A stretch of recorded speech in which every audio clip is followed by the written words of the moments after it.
from Switzerland, from the computer lab of Geneva University, and I'm completely digital, from top to toe, just bits and bytes. Whoops! Here I am again. Come and let's take a look into the future of television, because television goes digital. Let me show you.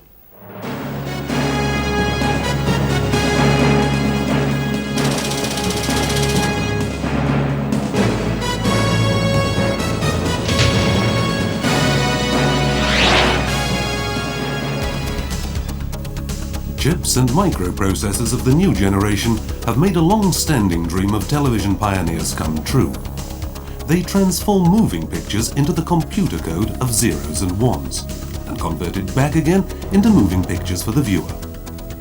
This way, television channels are opening up to allow the transmission of new additional services. Up to now, television has functioned like this.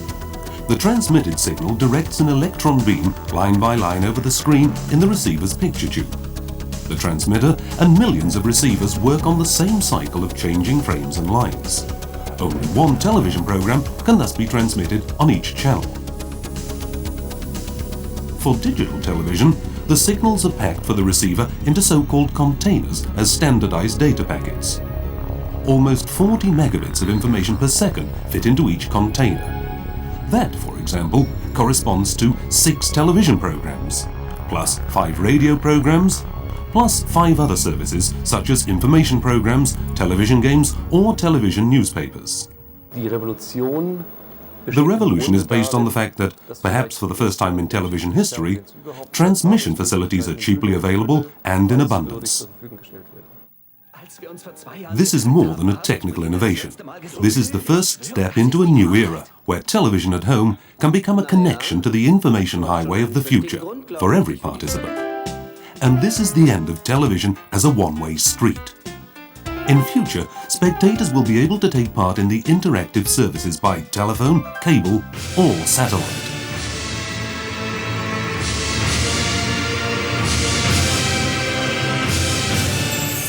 Everywhere in Europe, specialists are working on digital television.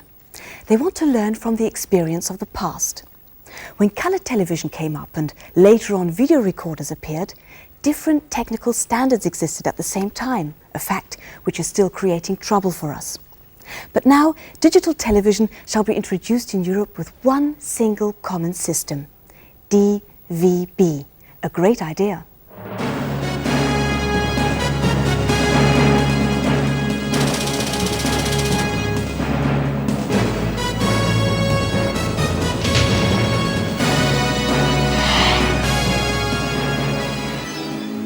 The DVB Project started in September 1993, when 84 organizations from across Europe reached consensus on systems that will be used for digital TV broadcasting in the years ahead.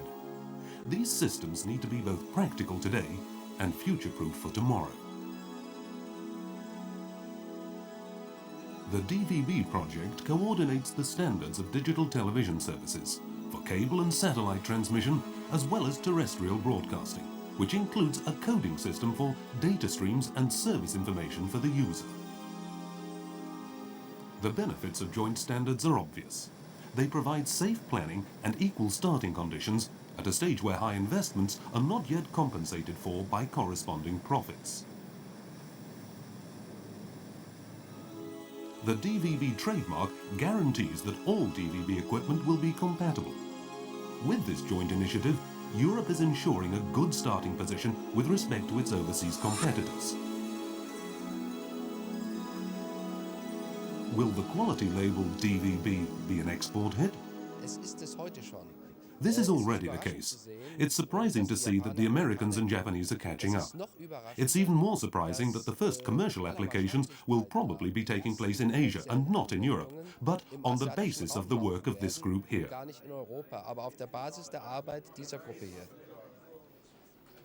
Under the management of an international governing body, the DVB project made rapid progress. Just 2 months after their foundation, they agreed on a standard for satellite transmission, the DVB-S. At almost the same time, a digital cable standard was developed, DVB-C, followed by a teletext system, a system for program information, and a standard for collective antenna installations. These standards were set as a norm by the European Standardization Commission, the ETSI. Meanwhile, about 170 organizations from 18 European countries participate in the DVB project. Among them were many who, later on, will be competitors in the marketplace.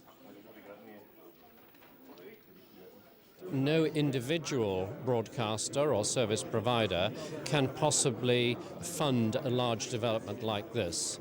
And yet, if you can get the infrastructure, that is to say the technology developed and the systems for implementation, then of course everybody can benefit. You have to aim at the global market of Europe. And that's the reason why it is really important to have a common approach between broadcasters, regulators, manufacturers, and that's what DVB makes now. But there are still major tasks to be completed. A joint coding system has to be found, which allows paid programs to be protected against unauthorized persons and television pirates. The standard for terrestrial transmission still has to be finalized, since digital television will be available not only by cable and satellite, but also by television antenna. It seems to be the case that the report is approved. Of course you're anxious to know how such a digital image is created. Look at me. I've been put together in the computer with lots of components, starting with the skeleton, then the soft parts, followed by hair, dress, and finally colour. Every individual image of me contains millions of binary information units called bits. Digital television works quite similar, as you can see.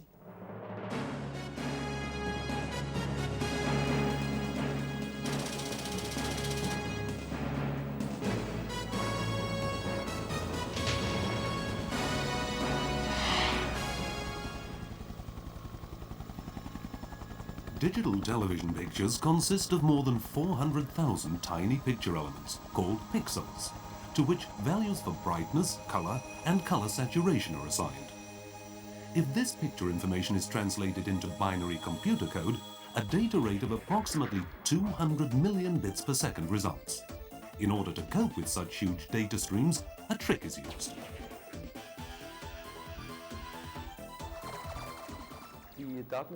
Data reduction is based on the fact that there are many elements in the picture which the eye cannot perceive, but which up to now have always been transmitted. These things now are omitted. It's called the picture irrelevance which is being omitted. The internationally agreed data reduction standard, MPEG-2, forms the basis of the DVB standard. MPEG-2 takes the raw data stream and compresses it into a manageable size for transmission before reconverting it into a complete signal at the receiver. For a normal television picture, it's possible to give large areas of the picture simple commands, like turn all these pixels dark blue.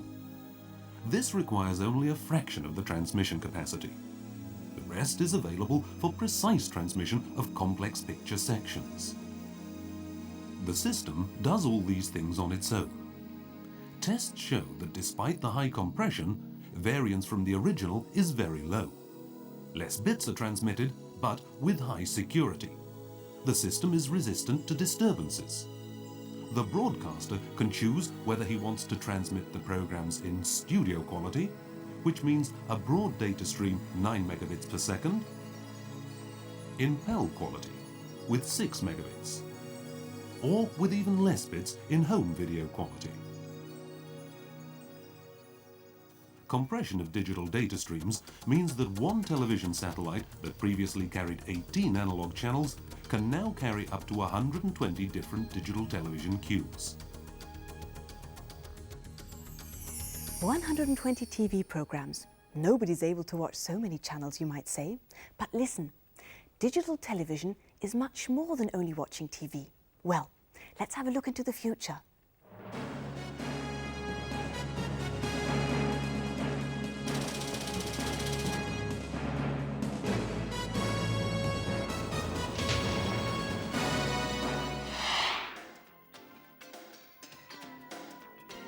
Tomorrow's viewer will be like his own program director, in a media landscape which is still impossible to imagine. As a guideline, the DVB system provides for a service and information program simultaneously. It's designed to make it easy for the consumer. We call it an electronic program guide. This guide is supposed to replace the television program magazine to a large extent, so that you can turn on the television and the television set itself helps you to find your program. Television stations and media organizations are preparing new attractive programs which deliberately address target groups. Channels showing only animated films, documentaries or classical music 24 hours a day, health advisors, children's channels. Is this for children's Everything is possible. adults television? We're talking about services to which you can subscribe monthly, or where you pay for each program which you actually watch. The bill is either mailed to you or it's debited from your account, just as with a credit card. Even small target groups have a good chance of having their own program, because if programs are broadcast all over Europe, then the audience is of significant size. Such specialized programming is also significant for the advertising industry. Customers can be specifically targeted with products. Combined with pay TV channels, advertising could be the catalyst for the introduction of digital television. A foretaste could soon be on the way: teleshopping. With a remote control, the customers could sort through the offers at home. They could select items and could order just by pressing a button. The set-top box does the rest. Everything automatically. Fancy a pizza? Interactive television will be able to do this for you as well. Ingredients, size, the right drink, a click on the screen, and half an hour later it arrives at your door. Television can be completely interactive, where individually switchable connections are available, such as fiber optic networks. Television services like Video on Demand deliver to your home the movies you want. This will only take minutes and cost the same as a cinema ticket.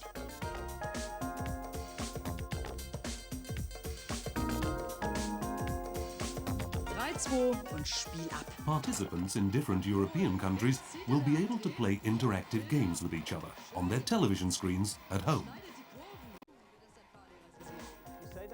New teaching methods are on the way, such as tele-teaching, where the participants at home are in direct contact with their tele-teacher and can directly and individually control their learning progress. In future, digital data streams will combine television, computer and telephone into a multimedia network in which the viewer, as program manager, will determine himself which of the many applications he wants to use and when. Now, if you also want to get onto the information highway, you can keep your old television set. For the time being, the only thing you need is a small additional unit, the set-top box, your port to digital television. Of course, this is only possible where the information highway has already been built.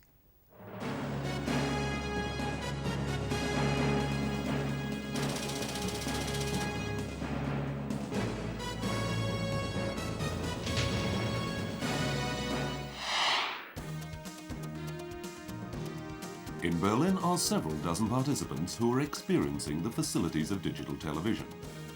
The smart card is their key to the digital network.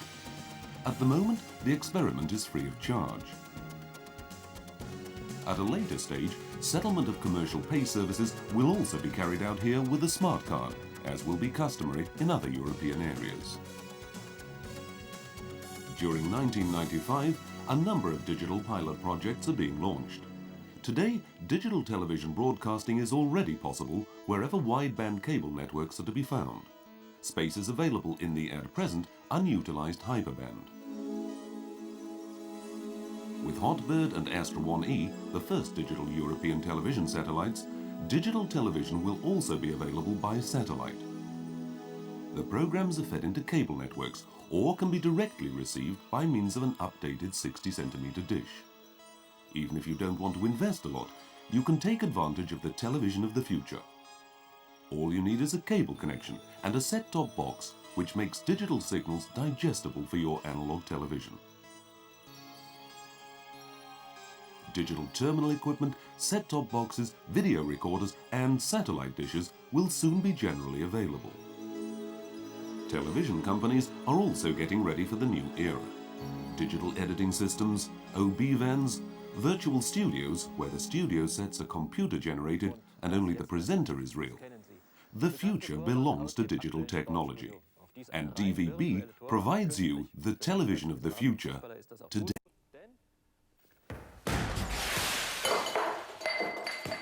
Alles weg. That's all for now about DVB. Have fun with the television of the future. Bye-bye.